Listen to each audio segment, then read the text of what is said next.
Hi అండి, welcome to our channel. ఇప్పుడు మనం వైజాగ్ జగదాంబ సెంటర్ దగ్గరలో ఉండే ఆర్కే బీచ్ దగ్గర అయితే ఉన్నాము. సమ్మర్ హాలిడేస్ కి తెలంగాణ నుంచి ఆంధ్ర అయితే వచ్చేసాము. మాకు ట్రైన్ రిజర్వేషన్ అనేది వైజాగ్ వరకే అయింది. అందుకనే మేము ఏం చేసామంటే వైజాగ్ లో దిగి వైజాగ్ లో మా అక్కలు ఉంటే అక్కల ఇంటికి అయితే వెళ్ళిపోయాము. వైజాగ్ లో దిగింది మొదలు మా పిల్లలు అయితే ఇంకా బీచ్ బీచ్ అని చాలా అల్లరి చేశారు. దానికి తోడు మా అక్కల పిల్లలు కూడా ఇంకా బీచ్ కి వెళ్దాం అని బాగా అల్లరి చేశారు. ఇంకెందుకు ఆలస్యం అని ఈవినింగ్ అయితే బీచ్ కి అయితే రెడీ అయిపోయాము. పిల్లలేంటి, మనం కూడా వైజాగ్ వచ్చాక బీచ్ చూడకుండా అస్సలు ఇంటికి వెళ్ళలేము. అందుకనే మేము కూడా అందరం ఫ్యామిలీతో సహా ఇక్కడ జగదాంబ దగ్గరలో ఉండే ఆర్కే బీచ్ దగ్గరికి అయితే వచ్చేసాము. ఇక్కడ చూసినట్లయితే మా వారు మా బాబు వెళ్తున్నారు. అలానే మా అక్క మా బావగారు పిల్లలు ఇంకా మా పాప వాళ్ళైతే ముందే వెళ్ళిపోయారు. వాళ్ళని కూడా మీకైతే తర్వాత పరిచయం చేస్తాను.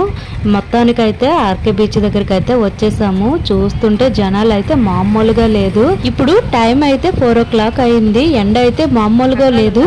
కానీ ఈ బీచ్ దగ్గర ఎంజాయ్ చేస్తుంటే ఆ ఎండ ఏమీ కనిపించడం లేదు. ఎందుకంటే పిల్లలతో సహా అందరూ ఇంకా భలే ఎంజాయ్ చేస్తున్నారు. ఇక్కడ మా వారికి అయితే ఫొటోస్ తీసుకుంటారా అని అడుగుతున్నారు. ఒక ఫోటోకి 20 రూపీస్ అంట. వాళ్ళు ఫొటోస్ తీసాక మనకి మొబైల్లోకి ఆ ఫొటోస్ అనేవి పంపిస్తారు. వీళ్ళైతే పిలుస్తాంలేండి అని చెప్పాము. కొంచెం ముందుకు వెళ్తే ఇక్కడ హార్స్ కనిపించింది కదా, వీటిపైన మనం కూర్చొని తిరగొచ్చు. చిన్నపిల్లలనైనా పెద్దవాళ్ళనైనా సరే ఎక్కిస్తారు. పడిపోకుండా వాళ్ళే జాగ్రత్తగా మొత్తం ఈ బీచ్ అంతా కూడా తిప్పుతూ ఉంటారు. చివరిగా బీచ్ దగ్గరకు అయితే వచ్చేసాము. ఇక్కడైతే ఫోటో షూట్ అయితే భలే ఉంటుంది, చాలా బాగుంది. అసలు మీకు మా అక్కని పరిచయం చేస్తానన్నాను కదా, ఇదిగోండి ఈమె మా అక్క. ఇక్కడ వైట్ అండ్ రెడ్ షర్ట్ ఉన్నారు కదా, ఆయన మా బావగారు. అలానే వాళ్ళిద్దరు కూడా మా అక్కల పిల్లలు, పాప బాబు. ఇక్కడైతే శంఖాలు కూడా అమ్ముతున్నారు. బీచ్ లో వలలు వేస్తుంటారు కదా, ఆ వలల్లో ఈ శంఖాలు పడుతుంటాయంట. ఈ శంఖాలు తెచ్చి అమ్ముతున్నారు. ఇదైతే మనకి 600 రూపీస్ చెప్పారు. చిన్నవి అయితే 300 రూపీస్ చెప్తున్నారు. చూడడానికి అయితే చాలా అందంగా ఉన్నాయి. ఇక్కడ రాళ్ళు కనిపిస్తున్నాయి కదా, ఎక్కువ ఇక్కడ ఫొటోస్ అయితే తీసుకుంటున్నారు. ఫొటోస్ కూడా చాలా బాగా వస్తున్నాయి. నేనైతే ఆ రాళ్ళ దగ్గరికి వెళ్తానంటే మా వారైతే వద్దంటున్నారు. ఎందుకంటే చాలా డేంజరు, వద్దు జారి పడతావు అనేసి చెప్పారు. కానీ నేనైతే మెల్లగా తనను ఒప్పించి ఈ రాళ్ళ దగ్గరికి అయితే వచ్చేసాను. నిజంగా చెప్పాలంటే బీచ్ దగ్గరికి వచ్చేటప్పుడు మాత్రం చాలా జాగ్రత్తగా ఉండాలి. ఎందుకంటే ఆ వాటర్ అనేది ఎప్పుడు మన దగ్గరకు వచ్చేస్తుందా అనేది తెలియదు. ఒక్కొక్కసారి ఎక్కువైపోతూ ఉంటది, ఒక్కొక్కసారి తక్కువ అవుతూ ఉంటది. మనం బీచ్ దగ్గర ఉండే ఆనందంలో అవన్నీ పట్టించుకోము. కానీ చిన్నపిల్లల్ని మాత్రం చాలా జాగ్రత్తగా చూసుకోవాలి. ఇంతవరకు అయితే చిన్నపిల్లల్ని అస్సలు తీసుకురాకూడదు. ఇక్కడైతే ఈ రాళ్ళ పైన గ్రీన్ కలర్ నాచ్ అనేది చాలా అందంగా కనిపిస్తుంది. మొత్తం ఈ రాళ్ళన్నీ కూడా నాచు పట్టి ఉన్నాయి. కానీ మనం ఈవినింగ్ చూస్తే ఒక్క రాయి కూడా కనిపించదు. ఎందుకంటే ఈవినింగ్ అయ్యేసరికి ఈ సముద్రపు అలలు అనేవి ఇంకా ఎక్కువగా పొంగిపోతాయి. అందుకనే ఈ రాళ్ళు మొత్తం క్లోజ్ అయిపోతాయి. ఇక్కడెక్కడో ఒక పెద్ద 2 రాళ్ళు ఉంటాయి కదా, ఆ రాళ్ళు మాత్రమే కనిపిస్తాయి.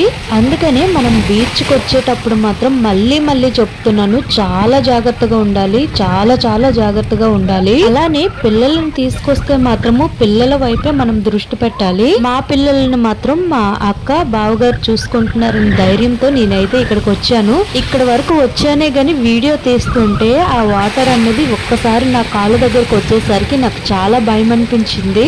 కానీ మా వారికి నేను ఏం చెప్పానంటే నాకేం భయం లేదనుకుని ధైర్యంతో వచ్చాను కదా, ఇప్పుడు ఏమైనా భయపడి వెళ్ళానంటే నన్ను ఏడిపిస్తారు. అందుకని సైలెంట్ గా ఇంకా దిగి నేను వెళ్ళిపోయాను. ఇప్పుడు ఇంకా మా పిల్లల దగ్గరికి అయితే వెళ్దాము. వాళ్ళు ఏం చేస్తున్నారో.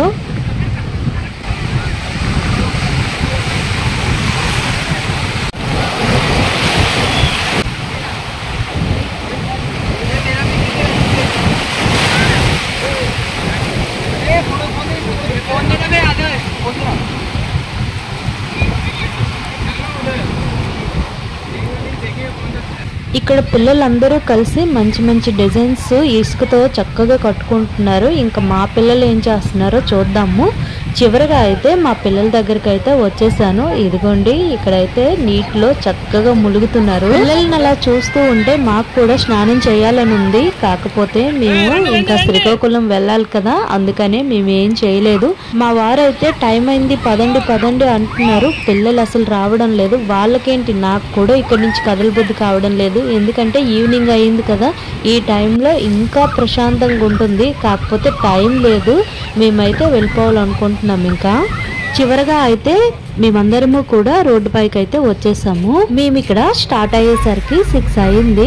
అక్కడికి ఇంటికి వెళ్ళేసరికి 9 లేదా 10 అవుతుంది. ఎందుకంటే పిల్లలతో చాలా స్లోగా వెళ్ళాలి కదా. ఇక్కడ మా పిల్లల ఫేస్ లో అయితే అస్సలు స్మైల్ లేదు. ఎందుకంటే ఇంత త్వరగా తీసుకెళ్లిపోతున్నామని చాలా బాధపడుతున్నారు. చివరిగా మా ఊరు అయితే స్టార్ట్ అయిపోయాము. మీకు గనుక ఈ వీడియో నచ్చితే లైక్ చేయండి, షేర్ చేయండి, సబ్స్క్రైబ్ చేసుకోండి. మరికొన్ని వీడియోలతో మళ్ళీ కలుద్దాం. Thank you for watching.